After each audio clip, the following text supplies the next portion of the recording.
Good afternoon. Very pleased to welcome Mr. Shabib Ahmed bin Shabib, CEO of Marfa Advisors. Thank you very much for being with us. We saw an MOU of $100 million with the Optimum Green, basically. And would you please tell us about the status and the future of organic food, including alternative food? Absolutely. First of all, thank you for having me.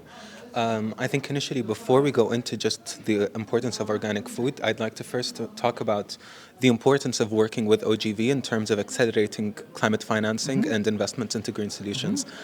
One of the things that we sort of are trying to set out to prove is the commercial viability of climate tech and positioning it as effectively an untapped cash cow.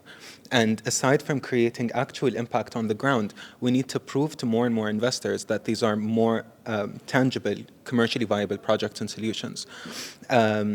Of course, some of them are going to be in agriculture and food security. However, I think the way we're going to be engaging together, we're looking at it across several spectrums. Of course, we are focusing on water, food, and energy.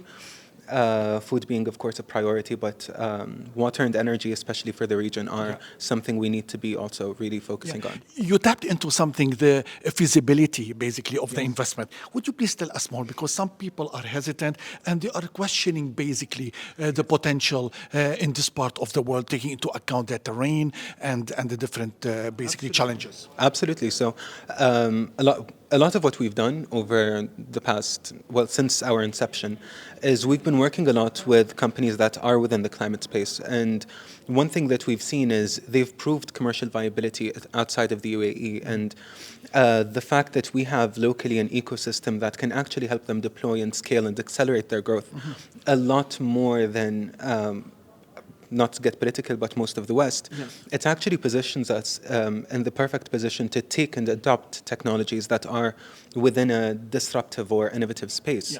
Yeah.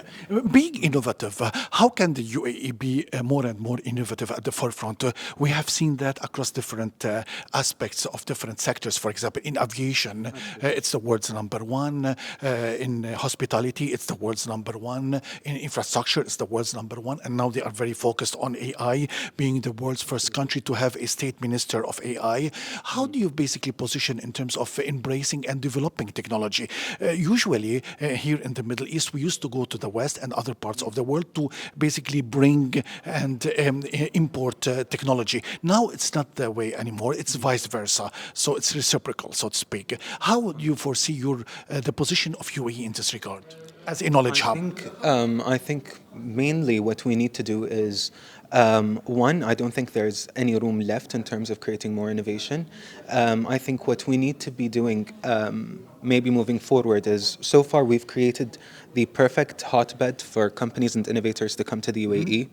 But what we need to do now is innovate our way of thinking in terms of climate investments and investments into solutions. Most of the world tends to exclusively look at what is coming next in the pipeline and financing that, which you've just mentioned, AI and IoT. What we need to be also doing is looking at the solutions that have been commercialized and taken forward and expanded and accelerated elsewhere, and doing the exact same here, but giving it a much better position to deploy and go into untapped markets. In terms of SMEs and startups, we have seen a lot of startups, young Emiratis and young entrepreneurs coming to the UAE, very keen to invest. They go to different sectors. How can we basically attract them and ensure and convince them, persuade them that this sector is very lucrative? Well, I'm a full-fledged capitalist. I don't think we need to convince them. I think we need to let the market convince them. If we create the right opportunities and show them that this is a commercially viable sector, it will automatically attract innovators. Shabib, thank you very much for being with us today. My pleasure. Thank you for having me.